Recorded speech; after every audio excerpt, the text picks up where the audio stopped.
Monsieur le ministre. La parole est à monsieur Stéphane Viry. Monsieur le Président, ma question s'adresse à Monsieur le Premier ministre. Monsieur le Premier ministre, lors des questions d'actualité de la semaine dernière, votre ministre de l'Économie et des Finances s'est vanté que la France crée à nouveau des emplois industriels.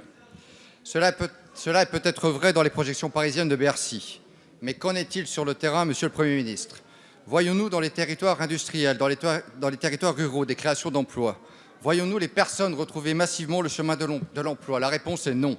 Cette affirmation est un leurre et permettez-moi de le prouver par un cas concret. L'entreprise Viskase, qui réalise d'importants bénéfices en France, va licencier 92 personnes, alors que son site de Thaon-les-Vosges a su évoluer sans discontinuer depuis 41 ans pour s'adapter au marché mondial, notamment grâce aux efforts de tous ses salariés. L'entreprise va délocaliser la production de boyaux de saucisses en Pologne. La Pologne qui, une fois encore, pose la question de la cohérence de l'Union européenne, qui aura versé plus de 150 milliards entre 2017 et 2020 à ce pays, tout en acceptant le dumping social.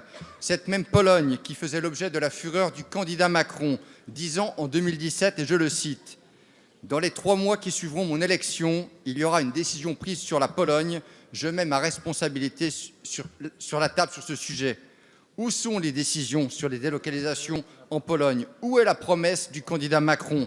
Le président Macron, désormais, va-t-il engager sa responsabilité sur ce dossier et sur les futures délocalisations en Pologne comme il s'y était engagé?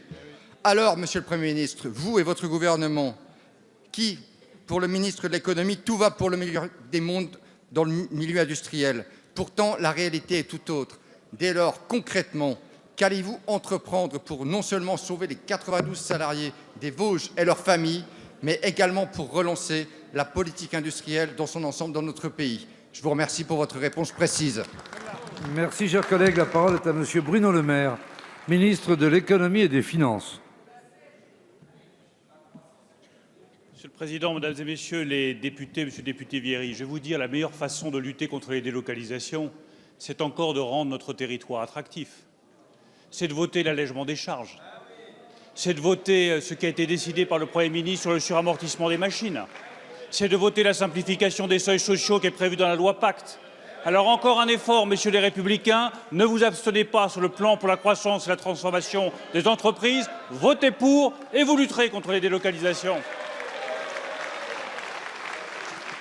S'agissant de l'entreprise Viskase, nous suivons la situation de très près. Vous pourriez donner un panorama complet. L'entreprise a décidé de garder les 20 machines les plus performantes sur son territoire pour développer son activité sur votre territoire auquel je connais votre attachement et en Bretagne. Et j'ai demandé au délégué interministériel aux restructurations de prendre contact avec le président de Viskase pour nous assurer de ses intentions. Je vous tiendrai bien entendu, vous-même comme les salariés, au courant de ces décisions. Mais nous nous battons.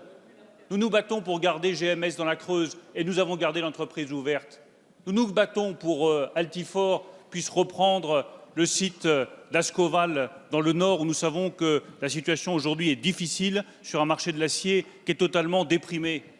Nous nous battons pour que la transition entre Ford et l'éventuel repreneur Punch à Blanquefort, à Bordeaux, se passe dans les meilleures conditions possibles. Et je me bats pour que l'usine Blanquefort à Bordeaux puisse rester ouverte. J'ai appelé il y a quelques jours le conseiller économique du président des États-Unis pour lui demander, lui aussi, son soutien sur ce sujet. Donc oui, nous nous battons pour garder chaque emploi en France, mais je vous le redis, la meilleure façon de développer l'emploi industriel, c'est de voter nos réformes sur l'allègement de la fiscalité du capital, sur le renforcement de l'innovation, sur la simplification de la vie des industriels. Votez nos décisions, vous soutiendrez l'industrie. Merci, monsieur le ministre.